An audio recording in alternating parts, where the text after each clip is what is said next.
जय हिंद दोस्तों। स्वागत है आपका आपके अपने YouTube channel learning point with Abhishek sir पर। दोस्तों, अगर आप चैनल पर नए हैं तो चैनल को सब्सक्राइब कर लीजिए और बेल आइकन प्रेस कीजिए ताकि आप डेली डिक्टेशन पा सकें। दोस्तों, आप सबके लिए इलाहाबाद हाई कोर्ट के लिए स्पेशल पेड बैच चलाया जा रहा है, जिसमें आपको मिनिमम 10 डिक्टेशन डेली प्रोवाइड किए जाते हैं। 5 डिक्टेशन आपका निबंध, जीवनी, योजना, कुरुक्षेत्र कहानी और आध्यात्मिक लेख में से होता है और आपका 5 मैटर संसदीय मैटर होता है, जैसा कि पिछली बार स्किल टेस्ट में बोला गया था। आपकी आधी पत्रिका कंप्लीट करा दी गई है, आधी और बची है। आपके स्किल टेस्ट के पहले तक उसको भी कंप्लीट करा दिया जाएगा। मॉर्निंग में 6 बजे लाइव सेशन भी अटेंड किए जाते हैं, उसमें आपके मैटर भी पढ़वाए जाते हैं।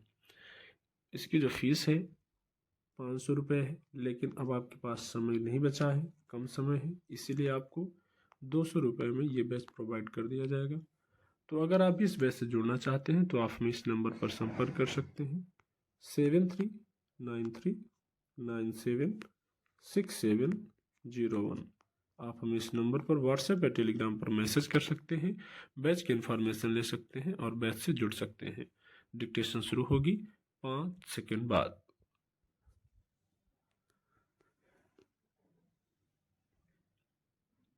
हर एक इंसान हमेशा किसी के नजरिए से बहादुर तो किसी की नजर में कायर होता है, किसी के लिए मजबूत और किसी के लिए कमजोर ही नहीं, किसी के लिए अच्छा और किसी के लिए बुरा भी हो जाता है। यही नहीं, किसी के लिए घातक जबकि किसी अन्य को सहायक नजर आता है। कुछ लोग किसी के बीच बेचैनी और झुंझलाहट महसूस करते हैं, तो कुछ अन्य उसी की संगति में सुकून और राहत पाते हैं। कोई किसी को ढीला मानता है तो कोई उसे ही चुस्त बताता है।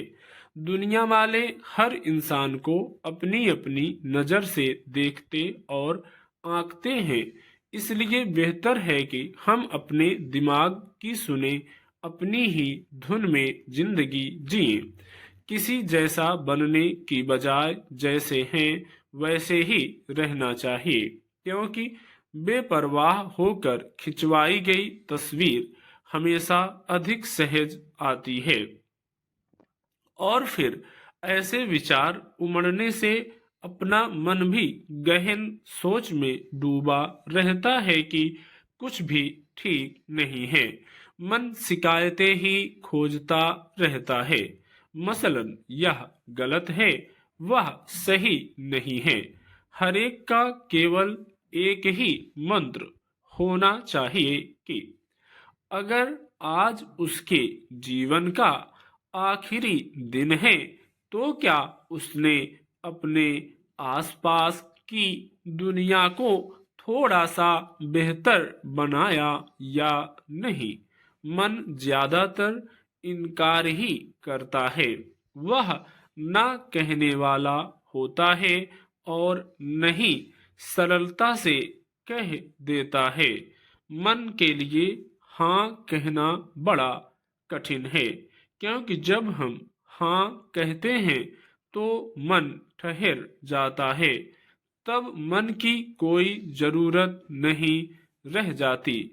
गौरतलब है कि जब कोई नहीं कहता है तो मन आगे सोच सकता है, क्योंकि नहीं पर अंत नहीं होता। नहीं के आगे कोई पूर्ण विराम नहीं है, वह तो शुरुआत है।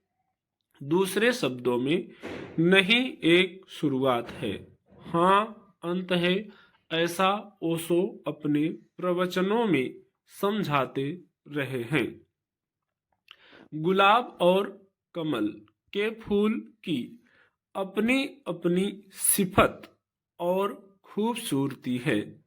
ऐसे ही जिंदगी के सफर में भी कोई किसी से आगे या पीछे नहीं होता और ना ही कोई किसी से बेहतर या कमतर होता है। हर इंसान वही है जहां उसे होना चाहिए। बावजूद इसके आत्मग्लानि से ग्रसित रहता है, कुछ ना करने की तो कभी कुछ करने की। ग्लानि यानी अपनी गलती महसूस करके मन ही मन खेदजनक होना। इंसान मैं ऐसा क्यों हूँ या मैं वैसा क्यों हूँ के चक्कर में परेशान हो उठता है। जैसा है वैसा है भाव में खुश रहना चाहता है। वास्तव में इंसान ऐसे लोगों से घिरा रहता है जो दूसरों को नियंत्रित करते हैं, उनका मूल्यांकन करते हैं और निरंतर आत्मग्लानि का आभास कराते रहते हैं। जबकि ऐसे लोग दूसरों को बदलने के लिए तो उतारू होते हैं, लेकिन खुद को ना बदल सकते हैं, ना बदलने की हिम्मत जुटा पाते हैं। कोई कैसा भी है, उसे बिना आत्मग्लानि के अपने अंतरतम स्वभाव में जीना चाहिए। स्टॉप।